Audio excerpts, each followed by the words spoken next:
เอคารตานิตายะสุขายะข้าแต่พระภิกษุสงฆ์ผู้เจริญข้าพระเจ้าทั้งหลายขอน้อมถวายภัตตาหารกับทางบริวารทั้งหลายเหล่านี้ แก่พระภิกษุสงฆ์ขอพระภิกษุสงฆ์จงรับภัตตาหารกับทางบริวารทั้งหลายเหล่านี้ ของข้าพระเจ้าทั้งหลาย เพื่อประโยชน์และความสุข แก่ข้าพระเจ้าทั้งหลาย มีบิดามารดาเป็นต้นด้วย ตลอดกาลนานสาธุ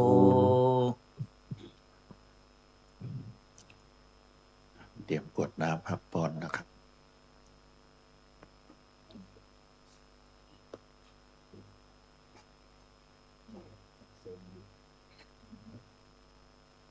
อันนี้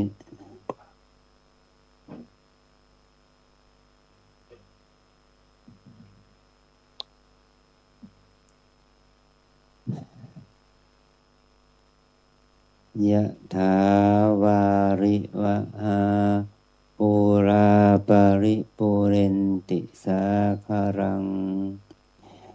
เอวะเมวะอิโตทินังเปตานังอุปกัปปติอิชิตังปฏิตังตุมหังกิปปะเมวะสมิจฉตุสัพเพปูเรนตุสังคปายันโทปนะระโสยถามณิโชติระโสยถาสัพพิติโยวิวัชชันตุสัพพะโรโควินาศตุมาเตภวันวันรายโยสุขิติขายุโกภาวะอภิวาทนาสิริสนิจจังบุญธาปัจจายโนจัตตารโอธรรมาวะทันติอายุวันโนสุขังภาลัง อัญญัญจักโขทา ทักขินาทินนาสังคัมมิสุปฏิทิตาทิคาราตังหิตายะสัทธานาโส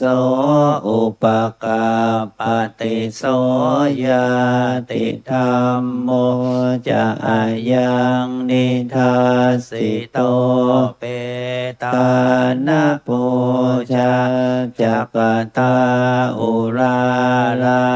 ภรัญจะภิกขุนัมมโนปะทินนางตุมเหหิปุญญังปัสสุตังอนาปกันติ รัตนัตยานุ นุภาเวนะรัตนาตยเตชะสัตตคาโลกาพยาเวราโสกาสันตุจุปัฏฐวาเนกาตารายาปิวินาสันตุอาเสสะโตชัยสิทธิทานังลาพังโสทิภาคยังสุขังภาลังสิริอายุจวันโนจะโภคังวุนติจะยะสวาสตวาสาจะอายุจะชีวสิทธิภวันตุเต ภวตุสัพพ พะมังคลังราคันตุสัพพะเทวตาสัมภพุทธานุภาเวนะสัทธาโส ธิภวันตุเตภวันตุสัพพมังคลังรักขันตุสัพพเทวตาสัพพธรรมานุภาเวนัสสัทธาโสทิภวันตุเตภวันตุสัพพมังคลังรักขันตุสัพพเทวตาสัพพสังฆานุภาเวนัสสัทธาโสทิภวันตุเต ธุสาธุสาธุเชิญสาธุชนทุกท่านสงบจิตเจริญภาวนากุศลเวลาสักครู่นะครับ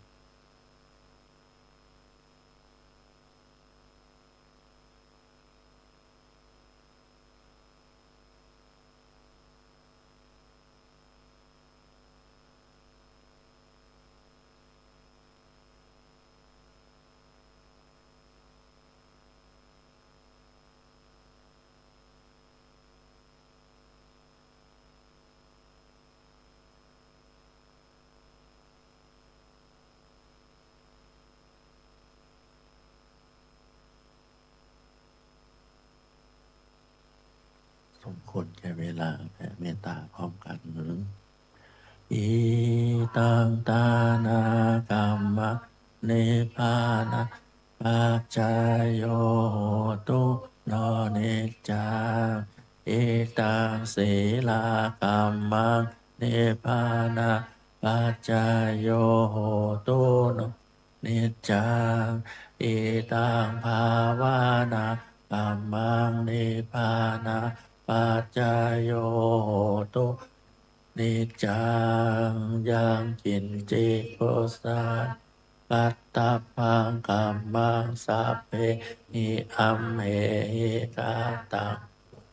โนอาโนโมทันโตโสนันโตปนโตเยเทวา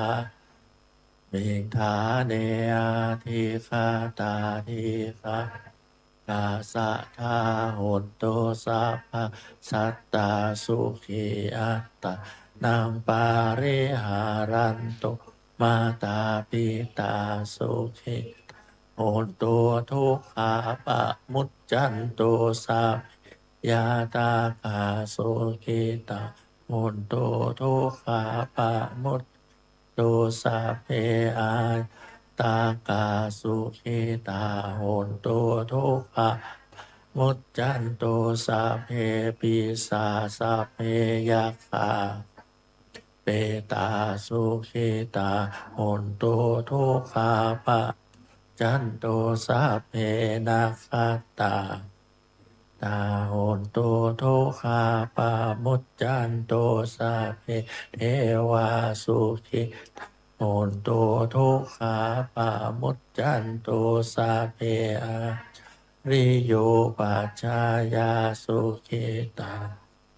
ทุกขาปะมุจจันโตสัพพะสัมปติโยชามิชันโตโว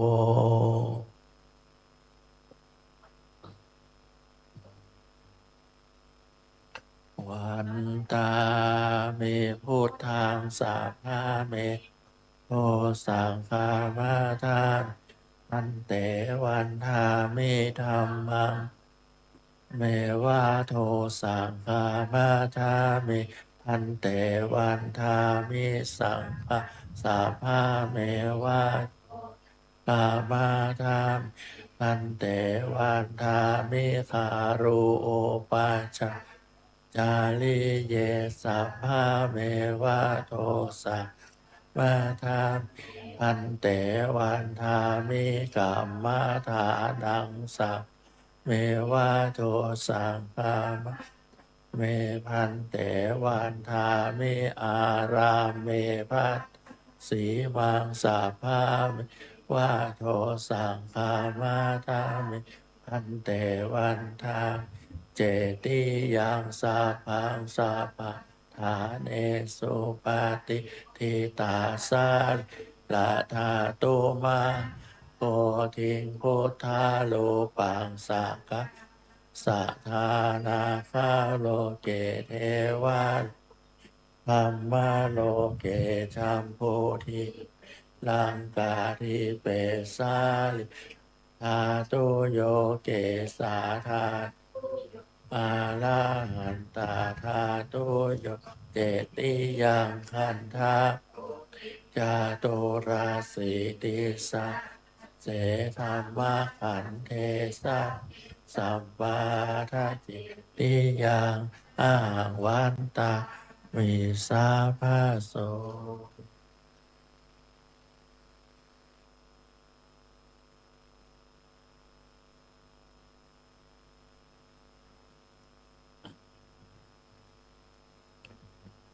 สาธุวันตาเมพันเตสัพพะอาปาลาทังกามาชะ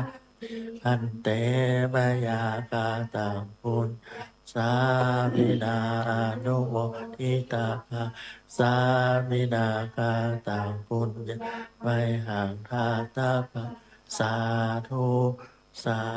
ธุอนุโมทามิ จัตตารโอธรรมาวัฏันติอายุวันโนสุขังภะลัง สาธุ สาธุ สาธุ สะภะคะวะโตอะระหะโตสัมมาสัมพุทธัสสะยัคเคพันเตสังโฆชานาตุขอพระสงฆ์ทั้งปวงจงฟังคำของข้าพเจ้า บัดนี้ได้มีทายกทายิกาผู้มีจิตศรัทธาเลื่อมใสในพระพุทธศาสนา ได้พร้อมจิตพร้อมใจน้อมนำมาซึ่งภัตตาหารขนมขาวหวาน พร้อมด้วยของที่เป็นบริวารทั้งหลายมาถวายเป็นสังฆทานแก่พระภิกษุสงฆ์อันว่าสังฆทานนี้ย่อมมีอานิสงส์อันยิ่งใหญ่ สมเด็จพระพุทธองค์จะได้จำเพาะเจาะจงว่าเป็นของภิกษุรูปหนึ่งรูปใดก็หามิได้ เพราะเป็นของที่ได้แก่สงฆ์ทั่วทั้งสังฆมณฑลสมเด็จพระพุทธองค์ตรัสว่าให้แจกกันตามบรรดาที่มาถึง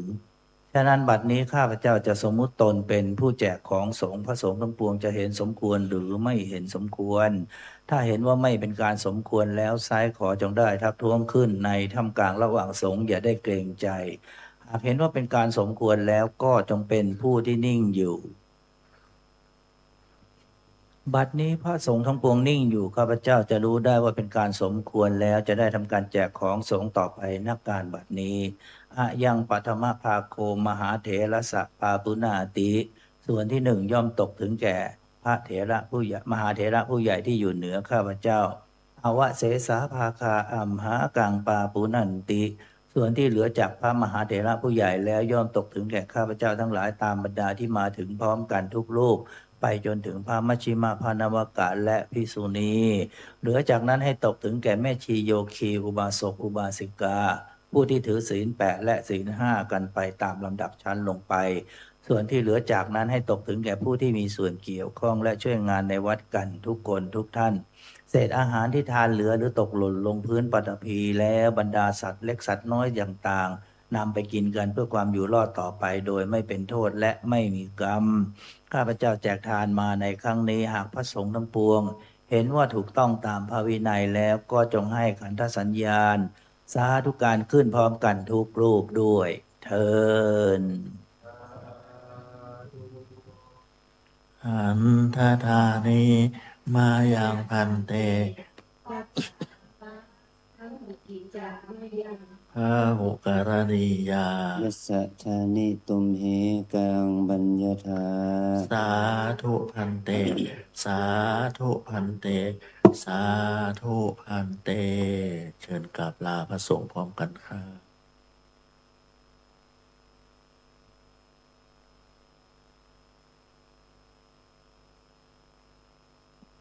ไหว้พระพร้อมกันอะระหังสัมมาสัมพุทโธภะคะวาพุทธังภะคะวะตังอะภิวะเทมิ สวากขาโตภะคะวะตาธัมโมบางนามัสสามิส สุปฏิปันโนภะคะวะสาวกสังโฆสังฆังนามามิสำหรับวันนี้ความสุขความเจริญอันเกิดจากบุญกุศลทั้งหมดทั้งมวลปรากฏเกิดแก่ศรัทธาสาธุชนทุกคนทุกท่านเถิดเสร็จกิจกรรมแล้วเนาะสำหรับโยชีต้องการอยู่ปฏิบัติธรรมต่อก็ได้นะครับนะแล้วละนะครับเนาะ